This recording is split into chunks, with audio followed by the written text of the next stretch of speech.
नमस्कार दोस्तों, मैं Surendra Singh super education study platform में आपका स्वागत करता हूं।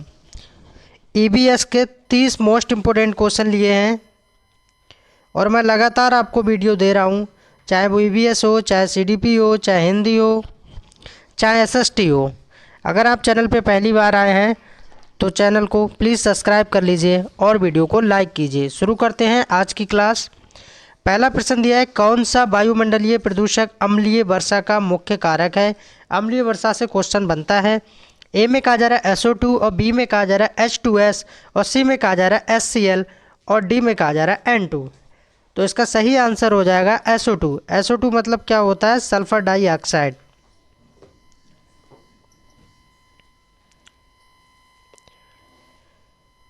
दो नंबर क्वेश्चन देखेंगे, कौन सी बीमारी दूषित जल पीने से फैलती है। यहाँ पर टाइपिंग एरर है, दूसरी नहीं दूषित होगा, दूषित।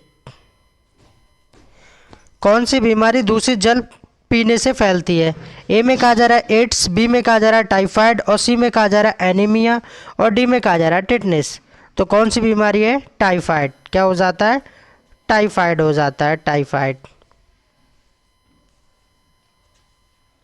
3 नंबर क्वेश्चन देखेंगे, इनमें से कौन से द्विबीजपत्री पौधा है। बायोलॉजी से क्वेश्चन को लिया गया है, इनमें से कौन से द्विबीजपत्री पौधा है। ए में कहा जा रहा है बांस, बी में कहा जा रहा है केला और सी में कहा जा रहा है गन्ना और डी में कहा जा रहा है सरसों। तो 3 का सही आंसर हो जाएगा सरसों। क्या हो जाएगा? सरसों। सरसों तो सभी ने देखी होगी, सरसों। सरसों का कलर कैसा होता है कमेंट करके बताएंगे सभी भाई बहन। D is the right answer.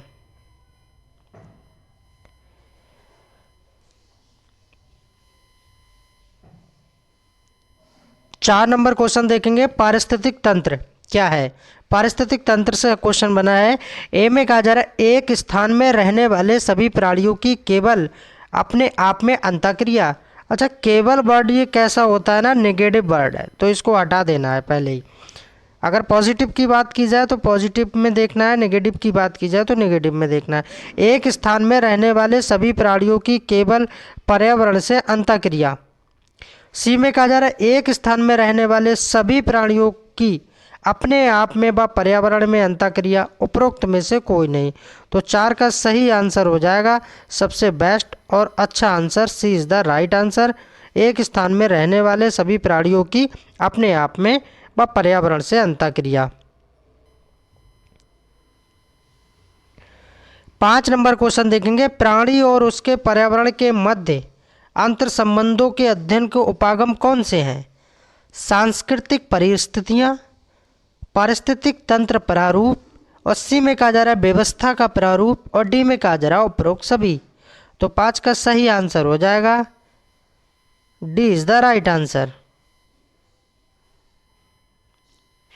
6 number question देखेंगे, पर्यावरण में क्या सम्मिलित किए जाते हैं। एनवायरनमेंट की बात हो रही है, पर्यावरण की बात हो रही है कि पर्यावरण में आखिर क्या क्या चीज़ें आती हैं। पर्यावरण में नदियाँ, झीलें, समुद्र, क्या ये पर्यावरण में आते हैं। वायुमंडल, पर्वत, पौधे, मैदान, उपरोक्त सभी। तो 6 का सही आंसर हो जाएगा, D is the right answer, क्योंकि नदियाँ, झीलें, समुद्र, पर्यावरण और पर्वत, पौधे, मैदान ये सभी इन्वायरमेंट के अंतर्गत आते हैं। और प्लीज़ वीडियो को लाइक ज़रूर कर देंगे सभी भाई बहन। 7 नंबर क्वेश्चन देखेंगे, पृथ्वी के आंतरिक भाग को बनाने वाली विभिन्न परतों के नाम क्या है।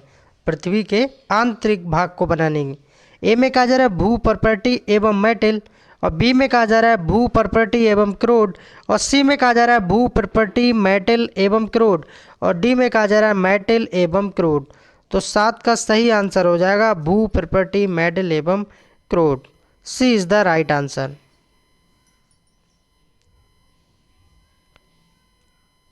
8 नंबर क्वेश्चन देखेंगे, प्राथमिक स्तर पर शिक्षण अधिगम कैसा होना चाहिए। प्राथमिक लेवल की बात हो रही है। प्राथमिक लेवल में कितने से कितने के बच्चे आते हैं? 1 से 5। 1 से 5 तक के बच्चे किस में आते हैं? प्राइमरी में आते हैं। ए में कहा जा रहा है क्रिया आधारित, बी में कहा जा रहा है बाल केंद्रित और सी में कहा जा रहा है पर्यावरण उन्मुखी और डी में कहा जा रहा है उपरोक्त सभी। तो 8 का सही आंसर हो जाएगा, D is the right answer. D is the right answer. क्रिया आधारित होना चाहिए प्राथमिक स्तर प्राइमरी लेवल, और बाल केंद्रित होना चाहिए, और पर्यावरण उन्मुख भी होना चाहिए। 9 नंबर क्वेश्चन देखेंगे। 9 नंबर प्रश्न, किसके अध्ययन में बच्चा सक्रिय रूप से शामिल होता है? ए में कहा जा रहा है पर्यावरण, बी में कहा जा रहा है इतिहास, और सी में कहा जा रहा है नागरिक शास्त्र, और डी में कहा जा रहा है अर्थशास्त्र। तो किसके अध्ययन में होता है? पर्यावरण के, पर्यावरण के, पर्यावरण। A is the right answer. 10 number question देखेंगे। प्रदूषित जल में किस गैस की कमी हो जाती है? प्रदूषित जल में किस गैस की कमी हो जाती है? Carbon monoxide, oxygen, nitrogen, methane. तो 10 का सही आंसर हो जाएगा ऑक्सीजन। क्या हो जाएगा? ऑक्सीजन।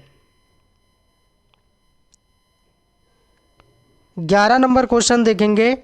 डायटम क्या होते हैं? डायटम क्या कहा जा रहा है? डायटम क्या होते हैं? क्या ये वायरस होते हैं, या बैक्टीरिया होते हैं, या कवक होते हैं, या शैवाल होते हैं? तो क्या होते हैं ये? शैवाल होते हैं। क्या होते हैं? शैवाल होते हैं ये।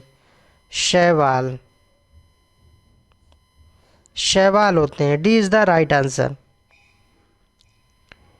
12 नंबर क्वेश्चन देखेंगे। पौधों के पुष्प में धागे जैसे महीन भाग को किस रूप में प्रयोग किया जाता है? गुलाब के रूप में, तुलसी के रूप में, केसर के रूप में, या अफीम के रूप में? किस रूप में प्रयोग किया जाता है? तो केसर के रूप में प्रयोग किया जाता है। सी इज़ द राइट आंसर हो जाएगा। किसके रूप में? केसर के रूप में। केसर।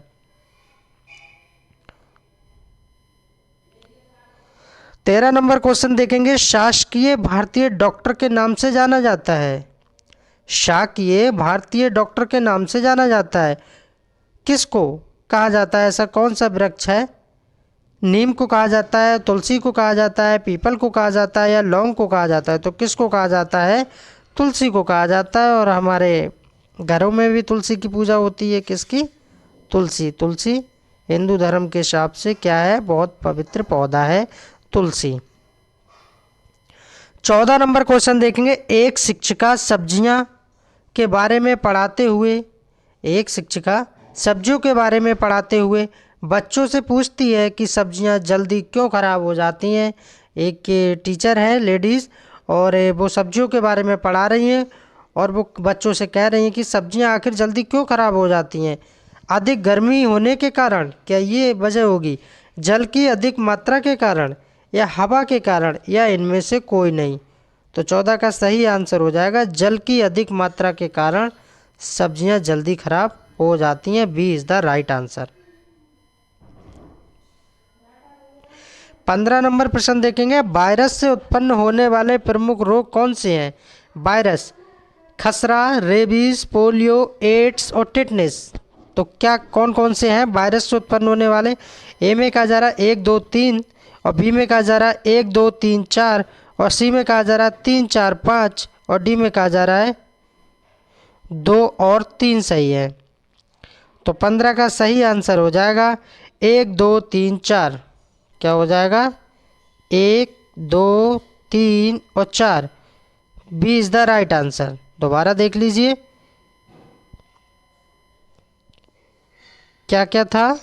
1 2 3 4 यानी खसरा भी होता है, रेबीज भी होता है, और पोलियो भी होता है, और 4 में क्या है? एड्स भी होता है, बट टिटनेस नहीं होता है।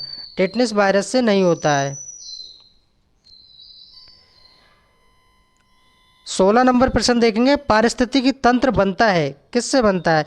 जैविक घटकों से बनता है, या अजैविक घटकों से बनता है, या सी में कहा जा रहा है क्या इन दोनों से बनता है, और डी में कहा जा रहा है इनमें से किसी से नहीं बनता है? तो 16 का सही आंसर हो जाएगा ए और बी दोनों से बनता है, यानी कि जैविक और अजैविक दोनों से पारिस्थितिक तंत्र बनता है। C is the right answer. 17 number प्रश्न देखेंगे। नाइट्रोजन का प्रयोग होता है, उपर्युक्त कथन पर विचार कीजिए। खाद्य पदार्थों जैसे कुरकुरे, नमकीन के पैकेट में हवा भरने के लिए जो नमकीन के पैकेट आते हैं देखते ही होंगे आप लोग कि नमकीन कितनी सी निकलती है, बहुत कम निकलती है, थोड़ी सी यानी जरा सी नमकीन निकलती है। और उसमें क्या भरा होता है, हवा भरी होती है। और फूल के बहुत बड़ा पैकेट लगता है कि बहुत सारी नमकीन निकलेगी, लेकिन ऐसा नहीं होता है, नमकीन कम निकलती है और हवा ज़्यादा होती है। तो कौन सी हवा होती है, खाद्य पदार्थों। और दूसरे पॉइंट में कहा जा रहा है पौधों को वृद्धि के लिए नाइट्रोजन की ज़रूरत होती है। कथन ए सही है, कथन बी सही है, या ए और बी दोनों सही हैं। तो इसका सही आंसर हो जाएगा ए और बी दोनों बातें सही हैं। तो C is the right answer. खाद्य पदार्थ जैसे कुरकुरे, नमकीन के पैकेट में हवा भरी जाती है और पौधों की वृद्धि के लिए नाइट्रोजन की ज़रूरत होती है। 18 नंबर क्वेश्चन देखेंगे। प्राथमिक स्तर पर, प्राइमरी लेवल की बात हो रही है, पर्यावरण अध्ययन का मुख्य बल किस क्रियाविधि पर होना चाहिए। प्राइमरी लेवल पे एनवायरमेंट स्टडीज़ की बात हो रही है, आर्थिक क्रियाविधि पर, केवल विद्यालय क्रियाविधि पर, बच्चों की अंतः क्रियाविधि पर, या इनमें से कोई नहीं। तो 18 का सही आंसर हो जाएगा बच्चों की अंतः क्रियाविधि पर। सी इज़ द राइट आंसर। और सभी भाई बहन प्लीज़ चैनल को सब्सक्राइब कर लेंगे एंड वीडियो को लाइक ज़रूर कर देंगे। शिक्षक भर्ती का ये निःशुल्क प्लेटफॉर्म है। 19 नंबर क्वेश्चन देखेंगे। ओजोन दिवस कब मनाया जाता है। ओजोन दिवस 5 जून को, 16 सितंबर को, या 22 मई को, या 22 मार्च को। तो कब मनाया जाता है, 16 सितंबर को ओजोन दिवस मनाया जाता है, 16 सितंबर को। B is the right answer.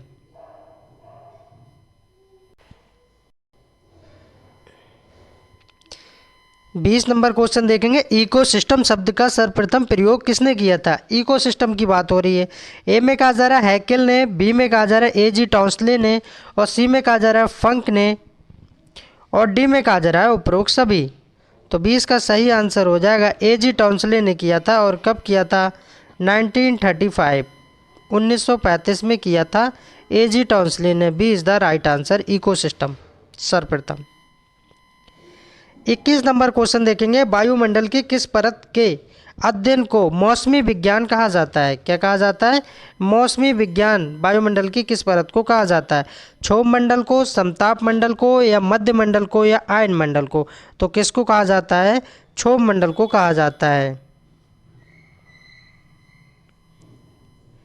22 number question देखेंगे। नीचे दिए गए कौन सा एक समूह जड़ों का है। नीचे दिए गए कौन सा एक समूह जड़ों का है।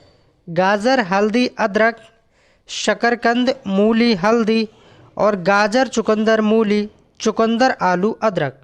तो 22 का सही आंसर हो जाएगा गाजर, चुकंदर, मूली। सी इज़ द राइट आंसर। गाजर, चुकंदर और मूली ये जड़ों का समूह है, इनमें जड़ें होती हैं।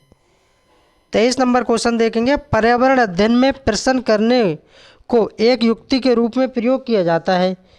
ए में कहा जा रहा है अनुशासन को बनाए रखने के लिए, बी में कहा जा रहा है ध्यान खींचने के लिए, और सी में कहा जा रहा है कक्ष में जिज्ञासा को बढ़ाने के लिए, और डी में कहा जा रहा है नियमों के पालन को बढ़ावा देने के लिए।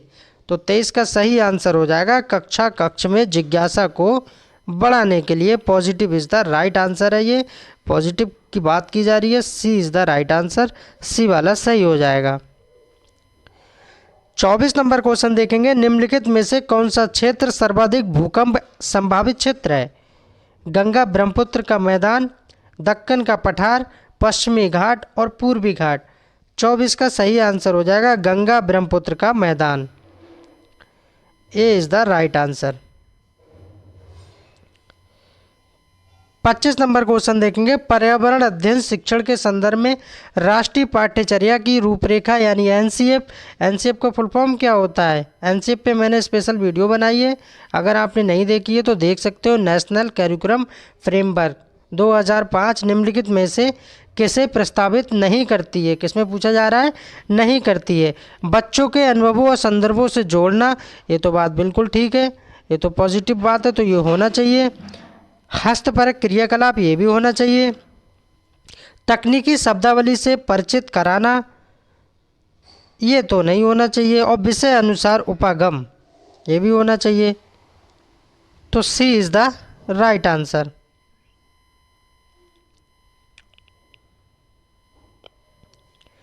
26 नंबर देखेंगे, प्राथमिक स्तर के शिक्षार्थियों में मानचित्र बनाने और समझने के लिए निम्नलिखित में से किन कौशल या कौशलों के विकास की आवश्यकता है।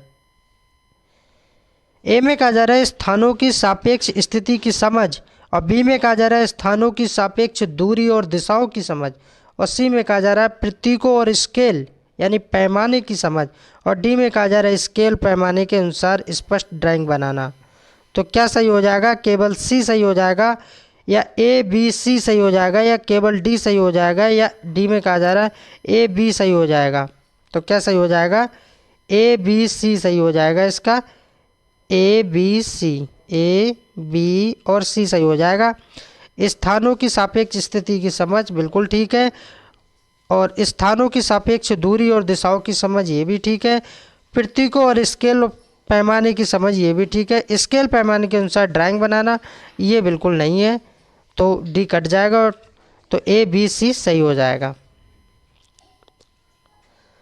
27 नंबर क्वेश्चन देखेंगे, प्राथमिक कक्षाओं में पर्यावरण अध्ययन पढ़ाने के लिए निम्नलिखित में से कौन सा उद्देश्य संबंध नहीं है, क्योंकि इसमें भी नहीं में पूछा जा रहा है। विज्ञान के आधारभूत प्रत्ययों और सिद्धांतों को रटकर याद कर लेना, अवलोकन, मापन, भविष्य कथन और वर्गीकरण जैसे कथनों का विकास करना, पर्यावरण को खोजने के अवसर प्रदान करना, भौतिक और सामाजिक परिवेश के प्रति संवेदनशीलता विकसित करना। तो 27 का सही आंसर हो जाएगा विज्ञान के आधारभूत प्रत्ययों और सिद्धांतों को रटकर याद कर लेना। रटकर याद कर लेना क्या है, ये निगेटिव टैग वर्ड है। क्या है, निगेटिव है, क्योंकि नहीं में पूछा जा रहा है तो निगेटिव को ध्यान रखना है। जब पॉजिटिव में पूछा जाएगा तो निगेटिव को अलग हटा देंगे और पॉजिटिव को सिलेक्ट कर लेंगे। अब बी में देख लीजिए, अवलोकन, मापन, भविष्य कथन और वर्गीकरण जैसे कौशलों का विकास करना, बिल्कुल बात ठीक है, ये पॉजिटिव है। पर्यावरण को खोजने के अवसर प्रदान करना, अवसर प्रदान करना भी पॉजिटिव में आता है। भौतिक और सामाजिक परिवेश के प्रति संवेदनशीलता विकसित करना, ये भी पॉजिटिव में आता है। पहला वाला ही नेगेटिव था और नहीं ही में बताया जाना है। 28 नंबर देखेंगे, ब्रेल लिपि के बारे में नीचे दिए गए कथनों का अध्ययन कीजिए। ब्रेल लिपि, इसके बारे में भी क्वेश्चन सीटेट पूछता है। ब्रेल लिपि में, ब्रेल लिपि को मोटे कागज पर बिंदु, जो उभरे हुए बिंदु होते हैं, बनाकर लिखा जाता है। क्या ऐसा होता है, ये विशेषता है क्या ब्रेल लिपि की। बी में कहा जा रहा है ये लिपि 8 बिंदुओं पर आधारित है, और सी में कहा जा रहा है 3 नंबर पर बिंदुओं की पंक्तियां किसी नुकीले औजार से बनाई जाती हैं, और डी में कहा जा रहा है इसे उभरे बिंदु पर हाथ फेर कर पढ़ा जाता है। सही कथन का चयन कीजिए। अब कहा जा रहा है ए में 1 3 4 सही होगा, बी में कहा जा रहा है 1 2 4 सही होगा, और सी में कहा जा रहा है 2 3 4 सही होगा, और डी में कहा जा रहा है 1 2 3 सही होगा। तो 28 का क्या सही होगा, 1 3 4 सही होगा। पहला वाला सही हो जाएगा, 1 3 और 4। एक में क्या कहा जा रहा है, ब्रेल लिपि को मोटे कागज पर जो बिंदु होते हैं उभरे बिंदु बनाकर लिखा जाता है, ये विशेषता ब्रेल लिपि की बिल्कुल ठीक है। और 3 में कहा जा रहा है बिंदुओं की पंक्तियां किसी नुकीले औजार से बनाई जाती हैं, ये भी बात बिल्कुल ठीक है। और इसे उभरे बिंदु पर हाथ फेर कर पढ़ा जाता है। जो दृष्टिबाधित बच्चे होते हैं उनके लिए ये ब्रेल लिपि होती है, ताकि वो देख तो पाते नहीं है तो हाथों से महसूस कर लेते हैं ये अक्षर कैसे बना है, इसलिए उभरे हुए होते हैं तो हाथ फेर के देखते हैं। जबकि जो 2 नंबर पॉइंट को कहा जा रहा है कि ये लिपि 8 बिंदुओं पर आधारित होती है, ये बात गलत है। तो 2 जिसमें होगा वो आंसर नहीं हो सकता, तो पहला वाला ठीक हो जाएगा, 1 3 4। उम्मीद करता हूँ डाउट क्लियर हो गया होगा, और सभी भाई बहन प्लीज़ वीडियो को लाइक ज़रूर कर देंगे। और इस वीडियो का सेकंड लास्ट क्वेश्चन देखेंगे। क्वेश्चन ऑल एग्जाम में पूछा गया है, बहुत बार पूछा गया है। आज इसकी कंप्लीट जानकारी देखेंगे। इससे रिलेटेड कोई क्वेश्चन बनेगा परीक्षा में तो आप गलत करके नहीं आएंगे। माउंट एवरेस्ट के बारे में सही कथन चुनिए। ए में कहा जा रहा है ये नेपाल का भाग है और इसकी चोटी की ऊंचाई 8,848 मीटर होती है।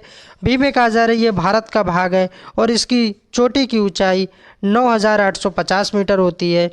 सी में कहा जा रहा है ये तिब्बत का भाग है और इसकी चोटी की ऊंचाई 9,850 मीटर होती है। और डी में कहा जा रहा है ये जम्मू और कश्मीर का भाग है और इसकी चोटी की ऊंचाई 8,900 मीटर होती है। तो कौन सा सही है? तो 29 का सबसे बेस्ट और अच्छा आंसर क्या है? ये नेपाल का भाग है और इसकी चोटी की ऊंचाई 8,848 मीटर होती है। अब इसमें बहुत सारे क्वेश्चन बनते हैं। ये दुनिया की सबसे ऊंची चोटी है, ये भी याद रखना है।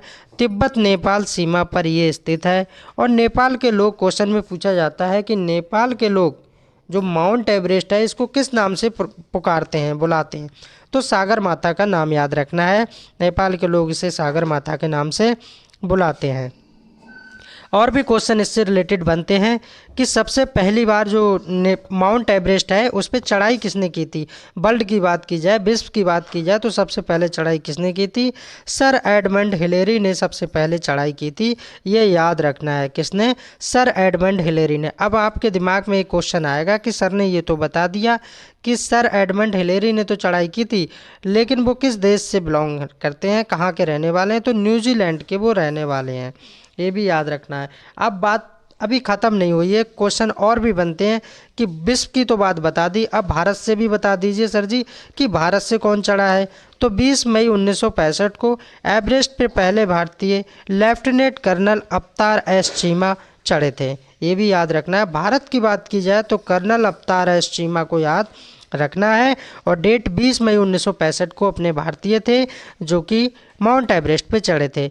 अभी भी बात ख़त्म नहीं हुई है, एक क्वेश्चन और बनता है कि अब भारतीय तो बता दिया, अब महिला भी पूछ लिया जाता है क्योंकि क्वेश्चन अब थोड़ा टफ करके पूछा जा रहा है। तो 23 मई 1984 को पहली भारतीय महिला बछेंद्री पाल चढ़ी थी। बछेंद्री पाल चढ़ी थी 23 मई 1984 को, पहली भारतीय महिला। उम्मीद करता हूँ माउंट एवरेस्ट से सारे डाउट क्लियर हो गए होंगे। लास्ट क्वेश्चन देखते हैं इस वीडियो का, 30 नंबर। समी वृक्ष भारत के किस राज्य में पाया जाता है? कौन सा वृक्ष? समी वृक्ष की बात हो रही है। कहाँ पाया जाता है? राजस्थान में, मध्य प्रदेश में, तेलंगाना में या उत्तराखंड में? तो ये कहाँ पाया जाता है? राजस्थान में पाया जाता है। राजस्थान को शॉर्ट में आरजे बोलते हैं। राजस्थान में पाया जाता है। क्या इसकी विशेषता होती है? क्या इसको और किस नाम से जानते हैं? तो इसको और किस नाम से जानते हैं? तो खेजड़ी के नाम से जानते हैं, जो कि सीटेट का चुनिंदा क्वेश्चन है, बार बार घुमा घुमा के पूछता है। खेजड़ी इसी का नाम है। खेजड़ी या समी दोनों नाम याद रखना है क्योंकि खेजड़ी से बहुत बार पूछ सकता है। तो हो सकता है एग्जामिनर आपको कंफ्यूज करने के लिए आपका क्वेश्चन गलत हो जाए, इसलिए समी नाम दे दे। तो मैंने यहाँ समी नाम मेंशन किया है कि समी वृक्ष राजस्थान में पाया जाता है। और खेजड़ी के बारे में थोड़ा डिटेल में पढ़ लेते हैं। खेजड़ी या समी इस वृक्ष का नाम है जो राजस्थान में पाया जाता है। ये वृक्ष राजस्थान में ही पाया जाता है। इसे अधिक जल की आवश्यकता नहीं होती है, इसकी विशेषता है, इसे अधिक जल की आवश्यकता नहीं होती है। और ये छायादार वृक्ष है जिसकी छाया में बच्चे खेलना बहुत पसंद करते हैं। जब कूट में क्वेश्चन सीटेट देता है तो आपसे पूछता है तब आप ताकि गलत कर दें, इसलिए सब कुछ जानकारी क्लियर होना चाहिए। और ये 4 जो विकल्प दिए हैं इसके बारे में समझ लीजिए। राजस्थान का जहाज किसको कहा जाता है? कमेंट करके बताएंगे। और वीडियो कैसी लगी कमेंट में आप सब लोग बताएंगे। Thanks for watching, please subscribe my channel. मिलते हैं नेक्स्ट वीडियो में, नेक्स्ट क्लास में। धन्यवाद।